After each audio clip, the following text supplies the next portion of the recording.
O Brasil tem 30 mil quilômetros de ferrovias, porém 2 de cada 3 quilômetros estão fora de serviço.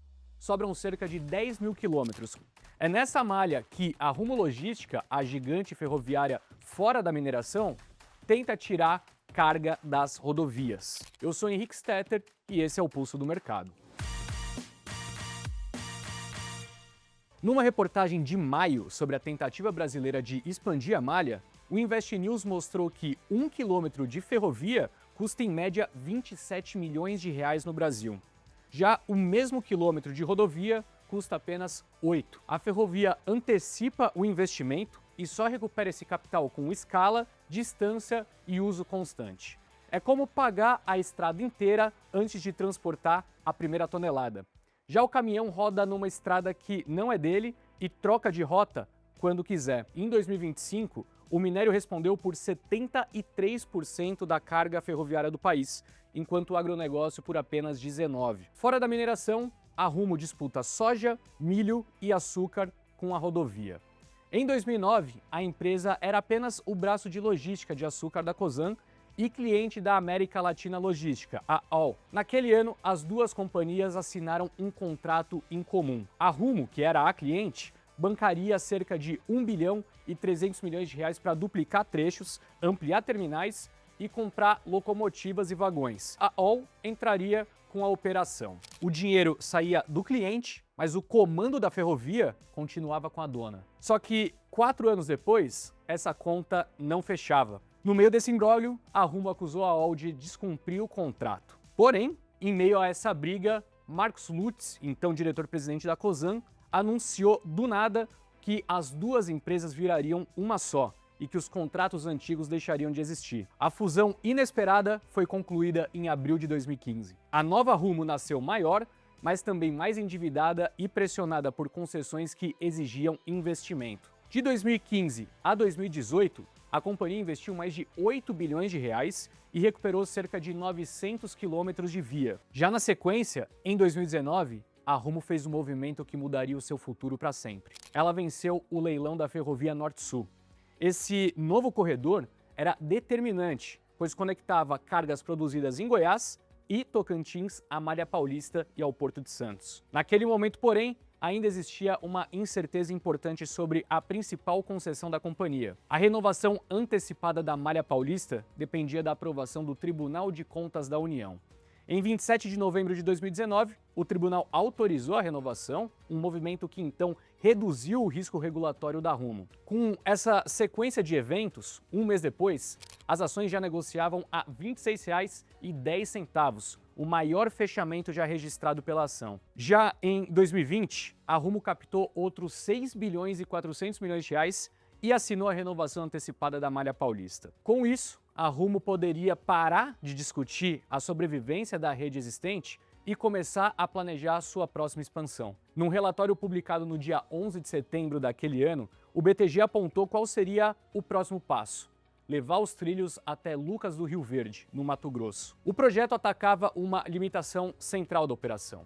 A Rumo já transportava parte relevante da safra matogrossense, mas os grãos ainda precisavam percorrer centenas de quilômetros por rodovia até chegar aos terminais ferroviários da empresa. Levar o trilho até Lucas do Rio Verde permitiria buscar a carga mais perto das fazendas, reduzir esse trecho rodoviário e disputar diretamente o escoamento que hoje passa pela BR-163. Em 2021, o governo do Mato Grosso autorizou a construção da ferrovia. O projeto completo prevê 740 quilômetros de trilhos e investimentos de 11 bilhões e 200 milhões de reais. Porém, o movimento também cria uma obrigação. A empresa precisa gerar caixa enquanto financia uma obra bilionária que levará anos para produzir todo o retorno esperado. Por isso, entre 2022 e 2024, a Rumo aproveitou a demanda elevada para aumentar o preço cobrado pelo transporte. Porém, no segundo trimestre de 2025, a estratégia mudou. A empresa precisou começar a reduzir tarifas justamente para recuperar cargas que estavam sendo levadas por caminhões. Essa lógica funciona até certo ponto. Como boa parte do custo ferroviário é fixa, transportar mais carga ajuda a diluir despesas entre um número maior de toneladas. Só que essa carga adicional passou a entrar pagando menos. Numa nota publicada no dia 27 de novembro de 2025, o Goldman Sachs mostrou justamente essa contradição. A safra era forte e o frete rodoviário estava na máxima, um cenário que normalmente daria mais poder de negociação à ferrovia. Mesmo assim, o banco esperava preços ferroviários pressionados no quarto trimestre de 2025 e ao longo de todo 2026. O resultado do primeiro tri de 26 mostrou exatamente esse efeito. A Rumo transportou 20 bilhões e 200 milhões de TKU, um crescimento de 25% em relação ao ano anterior. TKU significa tonelada por quilômetro útil e combina o peso da carga com a distância percorrida. O avanço foi forte, embora tenha ficado ainda abaixo dos 28% projetados pelo Goldman. Para conseguir esse crescimento, a tarifa média caiu 10% na Operação Norte e 15% na Operação Sul. A receita aumentou, mas o EBITDA cresceu menos. Com isso, a margem caiu de 55,1% para 53,2%. Ou seja, a Rumo colocou mais carga nos trilhos, mas passou a gerar menos resultado para cada real de receita. Ao mesmo tempo, precisou investir cerca de 1,8 bi apenas naquele trimestre. Esse é justamente o centro da tese da Rumo hoje. Além disso, parte dessa desconfiança se mistura com a possibilidade da Cosan vender um pedaço da sua participação na empresa. Foi nesse contexto que surgiu a Ultrapar. Em novembro de 2025, o Brasil Journal informou que a companhia avaliava comprar uma fatia da Rumo. A ação subiu 9% naquele pregão.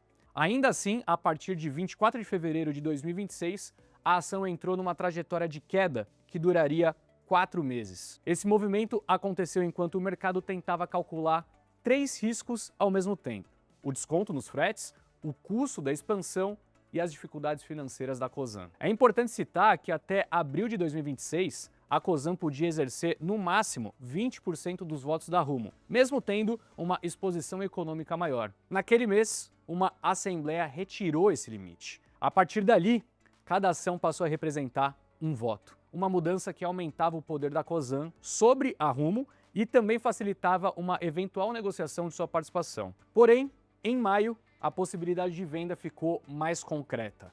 Na teleconferência do dia 15, a Cosan afirmou que avaliava vender os ativos para reduzir a dívida da controladora, mas seria um dinheiro que não entraria no caixa da ferrovia nem ajudaria a financiar a expansão até Lucas do Rio Verde. Já no dia 18 de junho, a Rumo chegou a R$ 12,33, acumulando uma queda de 28% desde fevereiro. Apenas 4 dias depois, a companhia comunicou que Pedro Palma deixaria a presidência depois de 2 anos no cargo.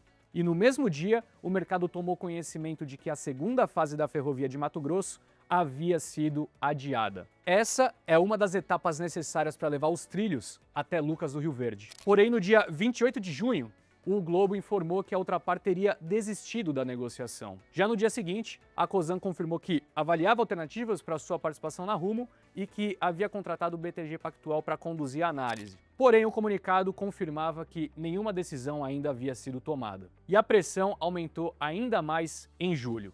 Em pouco mais de uma semana, 2 agências de classificação de risco resolveram rebaixar a nota de crédito da empresa. A S&P anunciou o corte em 8 de julho, no segundo rebaixamento feito pela agência. Já a Moody's reduziu a classificação no dia 17. Nos 2 casos, o principal motivo não estava na operação ferroviária, mas na piora da qualidade de crédito da Cosan. Já no dia 20, Daniel Rockenbach, executivo com mais de 15 anos de experiência no Grupo Rumo, assumiu a presidência de forma interina. Os volumes estavam em níveis recordes e a primeira etapa da expansão havia sido concluída, porém, ao mesmo tempo, as tarifas seguiam pressionadas, o ritmo das próximas obras era incerto, a presidência havia mudado e a Cosan avaliava vender sua participação. É por isso que os bancos olham para os mesmos números e chegam a conclusões tão diferentes. O BTG tem recomendação de compra com preço-alvo em R$ 23,00, o que dá mais de 60% de potencial de alta. A tese é que os volumes maiores e a maturação dos investimentos podem produzir resultados que ainda não aparecem no preço da ação. Do outro lado, o Goldman Sachs está neutro desde 14 de janeiro de 2025, após o seu rebaixamento com preço-alvo em R$ 16,00. Ainda no fim do ano passado, o medo da instituição era em relação à incerteza sobre os preços dos fretes em 2026. E com isso, na visão do banco, a ação já cobrava um crescimento difícil de entregar diante da pressão sobre as tarifas